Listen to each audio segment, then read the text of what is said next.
Hello दोस्तों, नमस्कार। मेरा नाम अनूप मिश्रा है। आप सभी का अपने चैनल लर्न विद अलका में हार्दिक स्वागत एवं अभिनंदन है। आइए दोस्तों, शुरू करते हैं आज के दिन के शिक्षा जगत से जुड़े समाचार और रोजगार के बारे में। पहला समाचार है, बिहार में रहने वाले बच्चे सरकारी स्कूल में अगर नामांकन कराना चाहते हैं तो उनकी सरकारी फीस क्या होगी, उसके बारे में जानकारी। अगर किसी बच्चे का कक्षा 9 में एडमिशन कराना है किसी भी बिहार के सरकारी विद्यालय में, तो जर्नल, बीसी और ईबीसी की फीस 420 रुपए होगी। एससी एसटी की फीस 340 रुपए होगी। अगर किसी का 9 में से कक्षा 10 में एडमिशन कराना है तो जर्नल, बीसी, ईबीसी की फीस 340 होगी, एससी एसटी की 260 रुपए होगी। अगर 11वीं में आपको नामांकन कराना है कला या वाणिज्यिक विषय से तो जर्नल, बीसी, ईबीसी की फीस 940 रुपए, एससी एसटी की फीस 560 रुपए होगी। वहीं 11वीं में अगर विज्ञान में जर्नल, बीसी, ईबीसी में नामांकन कराना है तो आपकी फीस 1200 रुपए होगी। अगर वहीं आपको एससी एसटी में कराना है तो आपकी फीस 760 रुपए होगी। वहीं अगर 12वीं में आपको कला या वाणिज्य में एडमिशन कराना है तो जर्नल, बीसी, ईबीसी की फीस 850 रुपए, एससी एसटी की 470 रुपए। वहीं विज्ञान विषय या व्यवसायिक विषय में आपको एडमिशन कराना है तो आपकी फीस 1110 रुपए, जर्नल, बीसी, ईबीसी की होगी 1110 रुपए और एससी एसटी की 670 रुपए होगी। ठीक है दोस्तों, आइए अगले समाचार की तरफ बढ़ते हैं। अगला समाचार है, सबसे पहले प्रधान शिक्षकों का किया जाएगा पदस्थापन।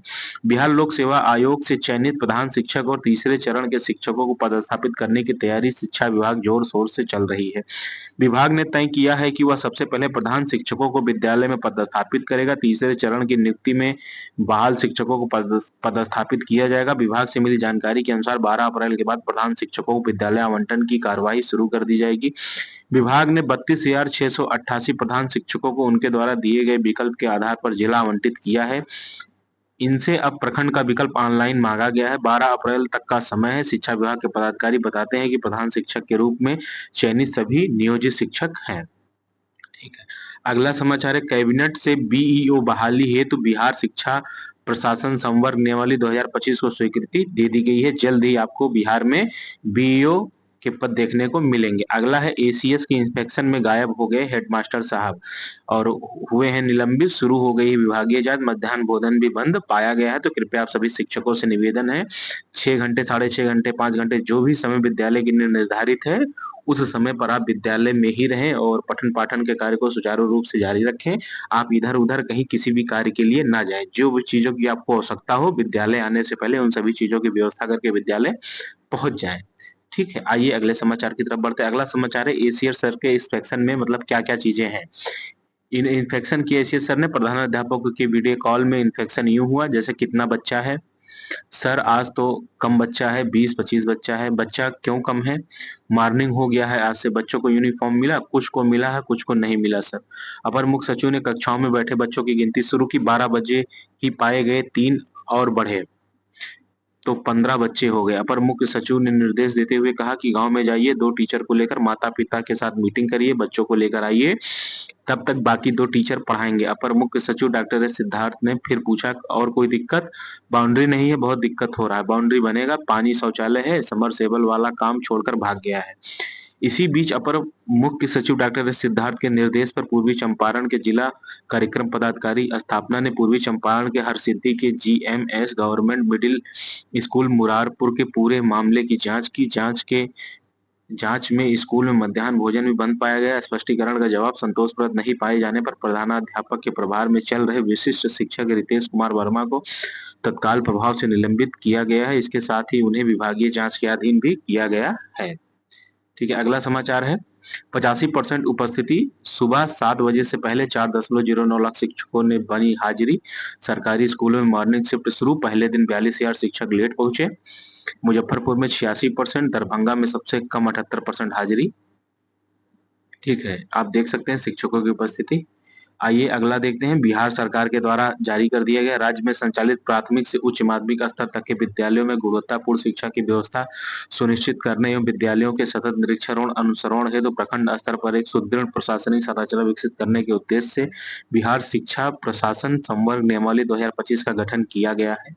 इसमें वैकेंसी भी निकलेगी, तो आप सभी तैयार रहें। अगला है, मंत्रिपरिषद की बैठक 4/2/2025 की बैठक के मत संख्या 52 एवं मत संख्या 53 के रूप में स्वीकृत प्रस्ताव के आलोक में निर्गत संकल्प संख्या 299 दिनांक 27/2/2025 एवं संकल्प संख्या 300 दिनांक 27/2/2025 को निरस्त करते हुए कार्यहित में शिक्षा विभाग के अंतर्गत परामर्शी के 2 पदों पर सृजन करते हुए उक्त दोनों पदों के विरुद्ध श्री बैजनाथ यादव, भारतीय प्रशासनिक सेवा 2007 तत्कालीन सचिव शिक्षा विभाग, एवं पंकज कुमार, भारतीय प्रशासनिक सेवा 2010 तत्कालीन निर्देशक प्राथमिक शिक्षा शिक्षा विभाग बिहार पटना को दिनांक 1/3/2025 के प्रभाव से अगले 1 वर्ष के लिए संविदा के आधार पर परामर्शी शिक्षा विभाग के पद पर नियुक्त करने की घटनोत्तर स्वीकृति के संबंध में है। अगला है बिहार शिक्षा प्रशासन संवर्ग नियमावली 2025 के तहत 2 तरह के पद स्थापित किए जाएंगे। एक है सहायक शिक्षा विकास पदाधिकारी, एक है प्रखंड शिक्षा विकास पदाधिकारी। ठीक है, सहायक शिक्षा पदाधिकारी हर 10 पंचायत पर 1 होंगे और प्रखंड शिक्षा पदाधिकारी हर प्रखंड में 1 होंगे। यानी जाहिर सी बात है, प्रखंड शिक्षा पदाधिकारी जो रैंक होगी थोड़ा ऊपर होगी और सहायक शिक्षा विकास पदाधिकारी से थोड़ा नीचे होंगे।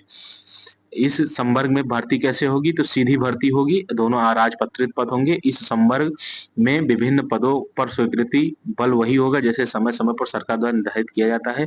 इस संवर्ग के पद सोपन के पदों का वेतन स्तर वही होगा जैसा कि समय समय पर स्वीकृत किया जाता है। इस संवर्ग में मूल कोट के पद सहायक विकास पदाधिकारी पर सीधी भर्ती द्वारा नियुक्ति आयोग द्वारा एवं प्रयोजनार्थ समय समय पर आयोजित प्रतियोगिता परीक्षा के परीक्षाफल के आधार पर की जाएगी। सीधी भर्ती हेतु न्यूनतम शैक्षिक योग्यता किसी मान्यता प्राप्त विश्वविद्यालय से स्नातक यानी ग्रेजुएशन होगी, बीएड की कोई जरूरत नहीं है और कम से कम उम्र सीमा वो 21 वर्ष निर्धारित की गई है।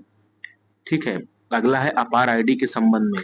जिला शिक्षा पदाधिकारी सभी जिले बिहार के सभी जिलों के लिए कहा गया है छात्र छात्राओं का अपार आईडी निर्माण के संबंध में। इसमें कहा गया है उपयुक्त विषय प्रसंगाधीन पत्र के आलोक में अंकित करना है कि कक्षा 1 से 12 में अध्ययनरत सभी छात्र छात्राओं का अपार आईडी निर्माण करने हेतु पत्र एवं बीसी के माध्यम से आयोजित विभिन्न बैठकों में निर्देशित किया जाता रहा है। दिनांक 4/4/2025 को अध्यक्षाकृत द्वारा अपार आईडी निर्माण की समीक्षा की गई। समीक्षा के क्रम में पाया गया कि अब तक मात्र 62.30% कुल बच्चों तथा निजी विद्यालयों में नामांकित मात्र 30.56 बच्चों का अपार आईडी निर्माण किया गया है, जो चिंता का विषय है। ऐसे में आपके जिले में विशेष अभियान कार्यक्रम संचालित कर अपार आईडी निर्माण का कार्य कराया जाए। अतः अनुरोध है कि अपने स्तर से अपार आईडी निर्माण कार्य को पूर्ण करने हेतु अपने स्तर से समीक्षा कर प्रत्येक माह 10 एवं 11 तारीख को विशेष अभियान चलाकर इसे हर हाल में माह 15 अप्रैल 2025 तक पूर्ण कराना सुनिश्चित किया जाए। टीआई 3 से जुड़ी बड़ी खबर है। 16 अप्रैल के बाद ही होगा विद्यालय आवंटन, पोस्टिंग के बाद ही ट्रेनिंग होगी शुरू। ट्रेनिंग अगले महीने कराने की तैयारी, यानी आपको विद्यालय आवंटन अप्रैल में हो जाएगा, आपकी ट्रेनिंग मई में होगी। ठीक है, सबसे पहले सभी वर्गों की होगी पोस्टिंग। ब्लॉक चॉइस के तारीख में भी कोई बदलाव नहीं है, तो जल्दी से आप लोग अपनी तारीखें भर लें। अब आप यहाँ पे देख सकते हैं 8 अप्रैल 2025 को जिलेवार अपार कार्ड की स्थिति। आप अपने अपने जिले का अपार कार्ड देख सकते हैं, कहाँ पे कितना अपार कार्ड है। धीरे धीरे इसको मैं ऊपर कर रहा हूँ। ठीक है दोस्तों, आप अपने अपने जिले का देख सकते हैं कितना % आपके जिले में बना है। ठीक है दोस्तों, चाहे जमुई हो गया, कैमूर, बेगूसराय, नालंदा में लगभग 59.77% लगभग 60% नालंदा में बना। सबसे ज्यादा अपार आईडी शेखपुरा में 82% वो टॉप पे चल रहा है। पूरे बिहार में लगभग 62% है अगर मिला लिया जाए तो। अगला समाचार है सक्षमता 3 से रिलेटेड। परीक्षा नियंत्रक विविध बिहार विद्यालय परीक्षा समिति के द्वारा सभी जिला कार्यक्रम पदाधिकारी स्थापना बिहार को संबोधित किया गया। इसमें कहा गया बिहार विद्यालय विशिष्ट शिक्षक नियमावली 2023 के नियम 4 के आलोक में स्थानीय निकाय शिक्षकों हेतु सक्षमता परीक्षा तृतीय में अभ्यर्थी द्वारा भरे गए आवेदन पत्र सत्यापन करने के संबंध में उपयुक्त विषयक प्रसंगाधीन विज्ञप्ति पत्रों के आलोक में सक्षमता परीक्षा तृतीय का ऑनलाइन परीक्षा आवेदन पत्र का सत्यापन करने का निर्देश दिया गया था, परंतु अभी भी कई जिलों के सत्यापन हेतु शिक्षक अभ्यर्थियों के आवेदन पत्र लंबित है। फलस्वरूप उक्त परीक्षा के आवेदन पत्र सत्यापन करने की तिथि अंतिम रूप से दिनांक 12/4/2025 तक विस्तारित की जाती है। अतः उक्त के आलोक में अनुरोध है कि शिक्षक अभ्यर्थियों द्वारा भरे गए ऑनलाइन परीक्षा आवेदन पत्र का सत्यापन दिनांक 12/4/2025 तक अचूक रूप से करना सुनिश्चित करेंगे। उक्त तिथि तक सत्यापन नहीं होने की स्थिति में आपके विरुद्ध नियमानुसार अनुशासनिक कार्यवाही करने हेतु शिक्षा विभाग बिहार को संसूचित किया जाता है। ठीक है दोस्तों, आप देख सकते हैं कि शिक्षा विकास पदाधिकारी यानी प्रखंड स्तरीय होगा और सहायक शिक्षा विकास पदाधिकारी प्रत्येक 10 पंचायत पर 1, यानी अगर एक ब्लॉक में 10 पंचायत से ऊपर है तो 2 या 3 सहायक शिक्षा विकास पदाधिकारी भी हो सकते हैं। एसीएस या सिद्धार्थ जी ने क्या कहा, आइए सुनते हैं।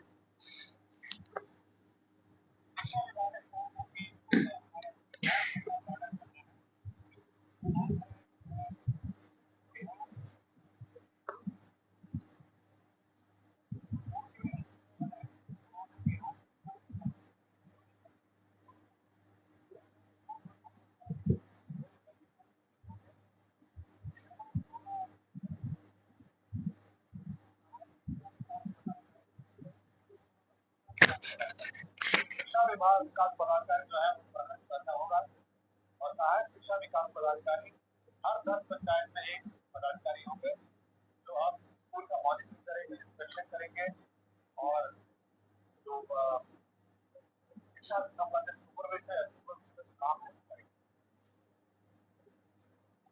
नहीं मालूम जो इम्प्रूवमेंट है एक अलग करना है और हर 10 पंचायत में एक ऑप्शन है और एक लोग सवाल इंस्पेक्शन करेंगे, ब्लॉक के स्कूल का इंस्पेक्शन करेंगे।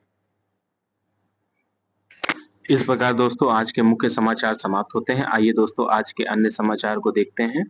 आज का अन्य समाचार है बिहार शिक्षा प्रशासन संवर्ग नियमावली 2025 के तहत पदों की जानकारी। तो सहायक शिक्षा पदाधिकारी माने असिस्टेंट एजुकेशन डेवलपमेंट ऑफिसर के हर 10 पंचायत पर एक पद होगा। यह पद शिक्षा व्यवस्था को पंचायत स्तर पर मजबूती देने के लिए बनाया गया है। पंचायत स्तर पर निरीक्षण योजना और निगरानी का कार्य देखेंगे। बीईडीओ यानी कि प्रखंड शिक्षा विकास पदाधिकारी, हर प्रखंड में एक पद निर्धारित किया गया है। यह पद प्रशासन को प्रखंड स्तर पर सशक्त बनाएगा। प्रखंड स्तर पर स्कूलों की गुणवत्ता, शिक्षक प्रबंधन और योजनाओं के क्रियान्वयन की निगरानी करेंगे। उद्देश्य क्या है, शिक्षा प्रशासन को और मजबूत करना, पंचायत से लेकर प्रखंड स्तर तक उत्तरदायित्व तय करना, योजनाओं का प्रभावी क्रियान्वयन सुनिश्चित करना भी इसका उद्देश्य है। ठीक है दोस्तों, मेरे द्वारा दिए गए समाचार से अगर आपको थोड़ा सा भी लाभ होता है तो कृपया करके आप सभी चैनल को सब्सक्राइब कर दें सही और ऑथेंटिक जानकारी के लिए। ठीक है दोस्तों, और ज्यादा से ज्यादा लोगों को सब्सक्राइब कराएं और ज्यादा से ज्यादा लोगों तक वीडियो को शेयर करें। ठीक है दोस्तों, अपने से छोटों को प्यार करें, बड़ों का सम्मान करें, अपना व्यक्तित्व इस प्रकार विकसित करें कि महिलाएं समाज में सुरक्षित, सम्मानित और सहज महसूस करें। जय हिंद, जय भारत, जय बिहार, जय श्री राम।